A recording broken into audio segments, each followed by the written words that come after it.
Thank you for joining us for this edition of Conversations with Paul Brown. We happen to be at the Anderson County Museum, and as we progress with our story, you'll find out why our guest spends so much time down here. You're Andersonian through and through. Yes, sir. Go back and tell me the early days of Frank Alexander. I was born in 1948.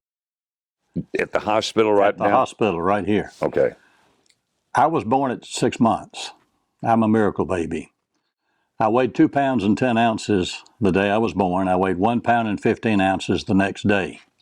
There were only 3 people in Anderson with my blood type in 1948. And they took turns giving blood to keep me alive. The transfusions were done through the top of my head because the veins in my arms were too small. I went home from the hospital November the 5th, and that's when I weighed 5 pounds.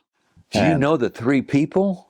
I eventually met 2 of them. I was in consumer products for 33 years after I tried teaching high school one year and didn't like it. And Mr. Beasley worked at Dexter Grocery Company over on Whitner Street. And I went up one day when I was calling on them. And I said, do you remember giving blood for a newborn in 1948? And he said, yes, I do. And I said, I'd like to introduce myself. That was me. And what was that like? He just looked at me, and then he hugged me. Sure, he did. And then there was a lady named Sally Sailors. And to the day she died, she claimed I was part hers. Well, of course she was. And the third gentleman, I never knew who he was. Yeah. Wow. But as I allude to in the book, that was God's plan. Everything that I've had the privilege to do in my life was God's plan. Yeah. I was a photographer at Clemson for 32 years on the sidelines, the Atlanta Falcons for 17 years, and then the Carolina Panthers for 13 years. But the way that got started was I went to Bob Bradley in 1981 and told him I'd like to be on the field to shoot the 81 Georgia Clemson game. And Bob Bradley was sports information director at Clemson University for decades. He said, I'm out of passes. I said, fine. My wife and I will sit on the hill, and I'll shoot from the hill and just do the best I can. I got a picture of Danny Triplett standing Herschel Walker up one-on-one on a tackle. That picture was published over and over again. The clincher was, as we were leaving the stadium, what would be the odds that I would run into Steve Ellis, the editor of the Orange and White, who I freelanced for some, and 85,000 people. He said, am I glad I ran into you? I said, why? He said, because the Falcons and 49ers are playing in Atlanta tomorrow, and we got 3 former Clemson players on the 49ers. I said, yeah, they're friends of mine, Jim Stuckey, Dwight Clark, and Archie Reese. Yeah. He said, would you go shoot that game? None of my other guys can go. So it was God's plan. Had I not run into Steve Ellis, I would have never had a 30-year career in the National Football League. That's an amazing story. Go back to living in Anderson. Once you got up and going as a kid, what was it like in your neighborhood? I grew up about 4 blocks from the museum here on Cresswell Avenue. I went to North Fent Elementary School, which is where Care Connect is now. I remember in the 50s. Did you have a bicycle? Yeah, I did. Yeah. Rode everywhere? Yeah. Yeah, I rode it to school. I rode it back over on Orr Street. There was a little store over there, and that's where I used to ride, take my allowance and buy my baseball cards. I was actually a schoolboy patrol right down here at the intersection of Greenville at Fant Street. And it was 2 lanes, of course, in the 60s. Yeah. From there, I went to McCants, the old McCants, behind First Baptist Church. Right. And then started in 1963 at T.L. Hanna, where McCants is now on Marchbanks. And in 63, that was one of the first years that they came together because we'd had the girls and we had boys high. Was it 63? Were you part of that group? I came in 64. Okay. I was in the first class to go all the way through, 64, 65, and 66. And I finished in 66. And then what did you do? I went to Anderson College for 2 years. It was a junior college at the time. I transferred to Central Wesleyan, which is now Southern Wesleyan. I majored in psychology. I married a school teacher, and I had a minor in education, so I interviewed at District 2, District 3, and District 5. And District 3 gave me a job teaching slow learners in math at Crescent High School. I Okay. lasted 1 year. Okay, it just wasn't for you. It wasn't for me. Where did photography come into play for you? I took up photography as a hobby in 1976. I started out with a manual Minolta camera, Shooting film. shooting film. My next door neighbor at the time was Earl Galt, who used to be in sports information at Clemson decades ago. He was with the Anderson Independent, and he had already moved on to Rock Hill to go to work at the Rock Hill Herald, the Evening Herald. His wife was still here because she was a teacher and couldn't break her contract mid-year. I was in consumer products for 33 years, calling on supermarkets and grocery wholesalers. I came in from work one day, and she was in her front yard and said, "Earl wants you to shoot the NC State game Saturday at Clemson." And I said, "Well, I don't have the equipment. All I've got is a manual camera with a 50-millimeter lens." She said, "He'll bring the equipment." And I'll never forget it. He brought me like a 180 lens, which was about like this. It was warped. The outer elements of coating on the were scratched. I shot the game. I'll never forget I had a shot of Jonathan Brooks in the backfield getting ready to tackle the famous Ted Brown. But during that game, I also shot a picture of Perry Tuttle diving on a catch horizontal to the ground. No. Earl called me one day and said, "Clemson's using your stuff in their press guides and everything else." And I said, "Well, that's fine with me. That gives me exposure." Then the Orange and White picked me up to freelance for them. I was able to go and shoot the 81 Clemson, South Carolina game, after which Danny Ford accepted the bid to the Orange Bowl and won the national championship. That year. Our guest is Frank Alexander, and when we come back, we're going to talk about his book, because he is now, after all these things, a published author.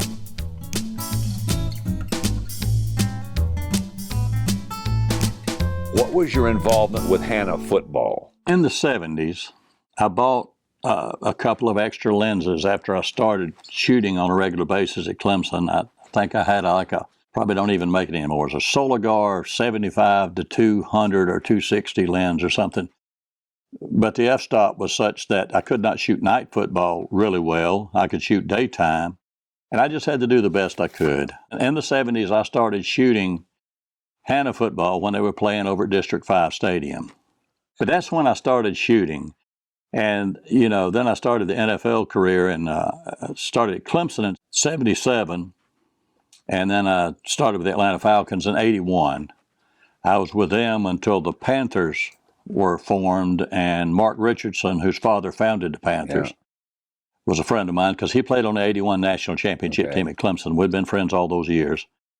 And he got me on basically as their kind of like number 2 photographer. He offered me the team photographer's job, but I told him on the phone one day, "I don't want to live in Charlotte." He said, "Okay, what do you want?" So I said, "Well, I'll be number 2. Just use me."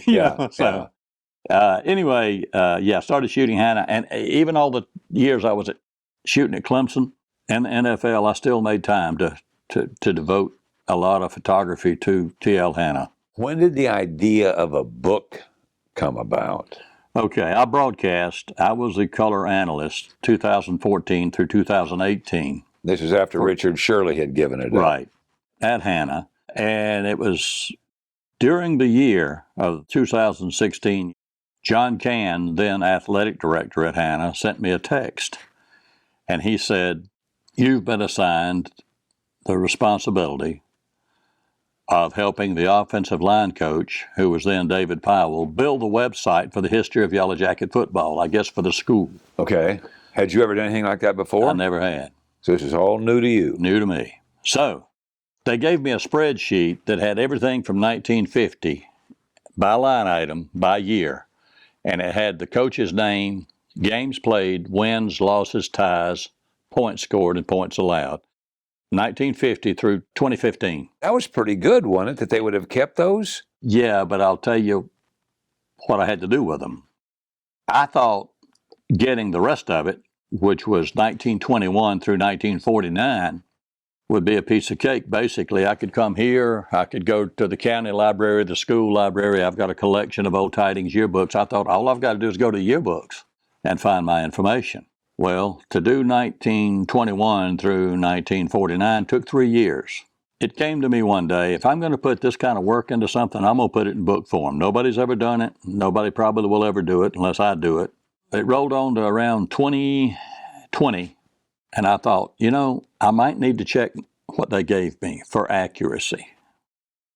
I found about 50 or 60 mistakes in what they had given me, so I started over again with 1950, doing the same thing I did with the 1921 one, and checked everything. So to the best of my knowledge, I have all 103 years.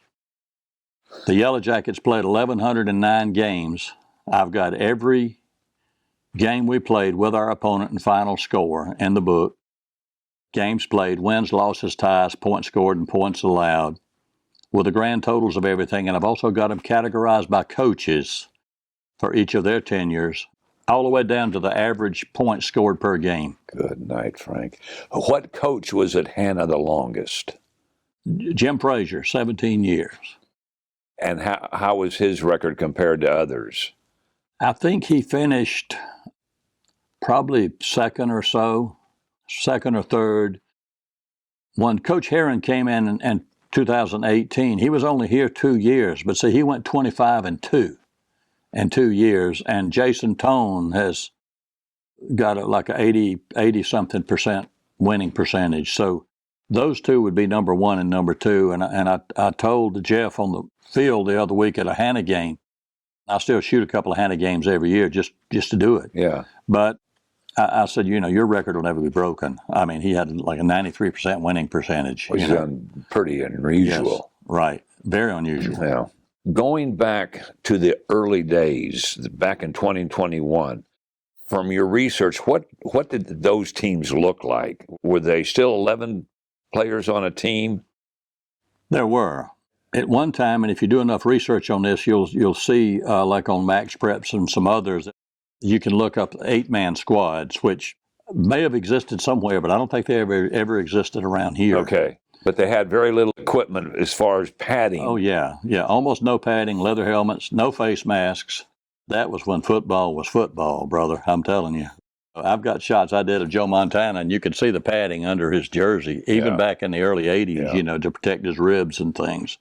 And the other thing is, if you looked at the physical example of that 1921 football team, the physiques have changed because back then you weren't doing what you're doing now to get prepared. You weren't doing weights and diet, sculpted and diet and all that like the guys now. Two of the players that truly stand out were Larry and Terry Harbin. They were twins. They played around 60 and 61, and I distinctly remember, and I sat with Terry at a lunch the other week, they both punted barefooted. You're kidding. Barefooted at McCants Field. I remember seeing this when I was 12 years old. And Larry kicked off, and he would take a shoestring and tie it around the first cleat and pull the toe up and tie it behind his ankle. And this was before the soccer-style kickers. Yeah.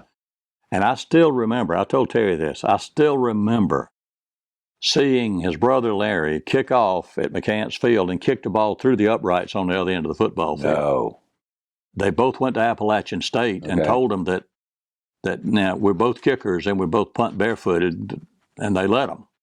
Now, they went to the NFL, and the NFL would not let them do that, so I don't know if they still played, just weren't assigned the kicking job, but the NFL wouldn't let them do it. Isn't that interesting? The Hannah team that played for a state championship, how many of those have there been? They won the state championship in 1942, 1950, and in 1958. Then they came close in the 60s or 70s. There was a team that 74. I remember listening to the game on the radio. We had a lead. With Richard doing the broadcast. Yes. We were running the clock out. There may have been 4 or 5 minutes left in the game. I've talked to Wayne Jones, Dickie Smith, and everybody that I could talk to that was there. We're playing who? Spring Valley. In Columbia for the state championship. We played them at their place, which... For the state championship. Yeah, there's still some question about why that happened, because I'm not sure, but I think we might have been designated the home team, but for some reason we played it at Spring Valley. Center snaps a ball to our quarterback. The ball pops straight up in the air, and a defensive lineman picks it off in midair and runs it for a touchdown. Game over. Game over. What are the chances of that happening? Slim to none. And I've seen a lot of football games in my life. And then more recently, we went to Columbia and played for a state championship in the rain. That may have been the 2020. Yeah, my last year broadcasting was 2018, and we went to Williams-Brice Stadium and played Dutch Fork, and it was close the first half. We had the lead temporarily. Things happened that should never happen in a football game. We were on their 1 yard line, and couldn't score. The tailback gets stripped of the ball, and the kid that strips it goes 99 yards for a touchdown. And just it mounted, and then we got beat 56-20. Pick up the book and tell us what's significant about it. It's a detailed book, and it's pretty big. It's 700 pages. Chuck Allen has dubbed it as the encyclopedia of Anderson Yellow Jacket football. I've got every game played, 1,109 games over 103 years, with our opponent and final score. I've got every cheerleader, which started out in 1926. We had one male cheerleader. We didn't have cheerleaders again until we had co-ed squads in the late 30s, early 40s. I've got every homecoming queen. We had first homecoming queen was 1947. We didn't have one in 48. And Frog Ream's daughter, Caroline Tolbert, was the 1949 homecoming queen. Was she really? I could not find 32, 33, 34, 35, or 36 tidings, yearbooks. There wasn't one in 48 because that was the year that they went from 11 to 12 grades in school. But I actually looked at here, the county library, the school library, and I got a personal collection, and anybody who would loan me one. I actually looked at 97 yearbooks to get my information for this. Do you know why in the 30s they didn't have yearbook? I don't think it was due to the Depression or anything. I think maybe they were printed. We just can't find them. Okay. They're just not out there. Yeah. I had to go to the South Carolina Historical Society high school football website for my wins and losses and who we played and so forth, just for the 33 through the 37 years, and for 1929 and for 1948. Any idea, Frank, how many hours you've got in this book? I figured conservatively how many hours I put in every day. I spent roughly 6,000 hours at the computer. It took me 6 years of research and 2 years to write it. When you started out, did you have any idea what was in front of you? No, I didn't. But you've self-published. Yes. For those that may not understand, what does that exactly mean? I got it published here in Anderson. Attaway Printing did it. But right now, I don't have them for sale anywhere online or any bookstores because I'm selling them as fast as I can pick them up, 100 copies at a time, just by word of mouth and people seeing other people's copies, because it's a coffee table picture book, so people have it out. I've got some attorneys who have it on their coffee tables in their waiting rooms, and I sold my first 100 copies in 3.5 weeks, just by word of mouth. So if somebody just has to have it, how do they get in touch with you? They call me at 864-367-8874. I'm a realtor, and our office is at 2008 North Main Street. So right now, I don't have them on bookshelves anywhere. But it's just a matter of time. It's just a matter of time. You're pretty pleased with it? I'm surprised. I can't believe I did it, if you want to be honest, even though it took me 8 years. I look at it and I think, did I really do that? And then I looked down there and my name's on it, and I said, I guess I did. Well, we want to thank Frank Alexander, author, for sharing his story about this brand new book that's out. And if you had any history at Teohana High School, you may want to get a copy of it.